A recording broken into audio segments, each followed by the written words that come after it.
कांग्रेस और इंडी गठबंधन का हिडन एजेंडा, छुपा हुआ एजेंडा है कि एससी, एसटी और ओबीसी का हक छीनकर मुस्लिमों को देना।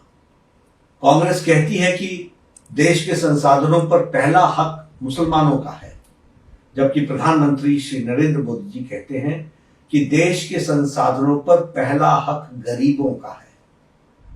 दिसंबर 2006 को नेशनल डेवलपमेंट काउंसिल को संबोधित करते हुए प्रधानमंत्री मनमोहन सिंह ने कहा था, और मैं याद दिलाना चाहता हूं कि we will have to devise innovative plans to ensure that minorities, particularly the Muslim minority, are empowered to share equitably in the fruits of development. They must have the first claim on resources. Manmohan Singh ji ने यह बयान गलती से नहीं दिया था, बल्कि जानबूझकर दिया था, क्योंकि अप्रैल 2009 में फिर से मनमोहन सिंह ने मुंबई में प्रेस कॉन्फ्रेंस के दौरान एक प्रश्न के जवाब देते हुए फिर अपने बयान को सही ठहराया और कहा कि माइनॉरिटीज का, खासकर मुस्लिमों को प्रायोरिटी मिलनी चाहिए और उनको संसाधनों, देश के संसाधनों पर पहला हक होना चाहिए। सच्चर कमेटी की रिपोर्ट के माध्यम से गलत बयानी की गई और मुसलमानों की हालत दलितों से भी खराब है, यह कहा गया। मतलब यह है कि कांग्रेस पहले से ही आधार बना रही थी कि येन केन प्रकारेण मुस्लिम को एससी, अनुसूचित जाति घोषित कर मुसलमानों को एससी आरक्षण की वैधता दिला दी जाए।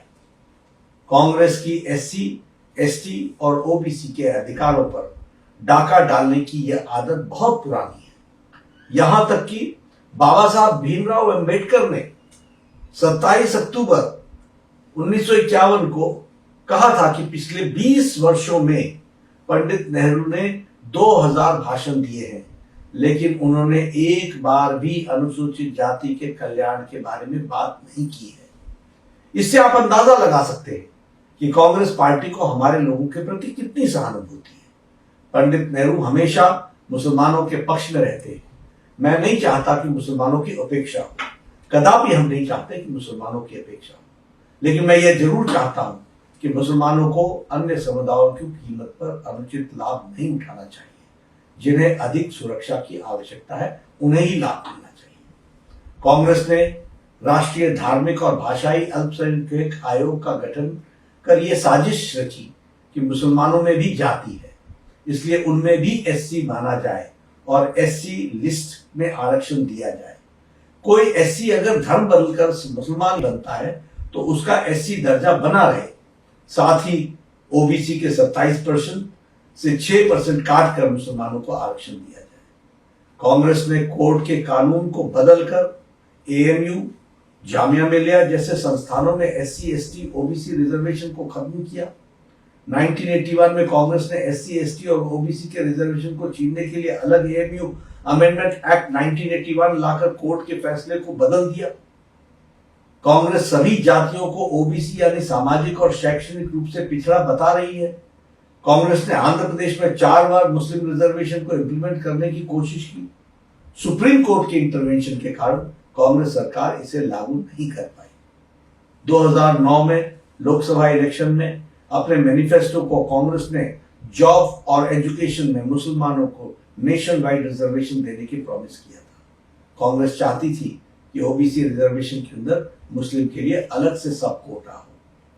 2011 में यूपीए 2 के दौरान माइनॉरिटी अफेयर्स मिनिस्ट्री ने ओबीसी कोटा के भीतर 8.4 सब कोटा का प्रस्ताव रखा, जिसमें मुसलमानों के लिए 6% रिजर्वेशन शामिल था। 2014 में लोकसभा इलेक्शन मैनिफेस्टो में भी कांग्रेस ने इस तरह की बातें की थी। इस बार भी कांग्रेस अपने मैनिफेस्टो में इसी तरह की बातें कर रही है। कर्नाटक में भाजपा सरकार ने रिलीजन बेस्ड रिजर्वेशन को खत्म कर दिया था, लेकिन कांग्रेस की सरकार आते ही तमाम मुस्लिम को ओबीसी कैटेगरी में डाल दिया। कर्नाटक में भी ओबीसी के अंदर कैटेगरी 2 भी बनाकर मुस्लिम जातियों को आरक्षण दे दिया गया। कांग्रेस ने अपने मैनिफेस्टो में कहा है कि देश के बहुसंख्यकवाद की कोई जगह नहीं है।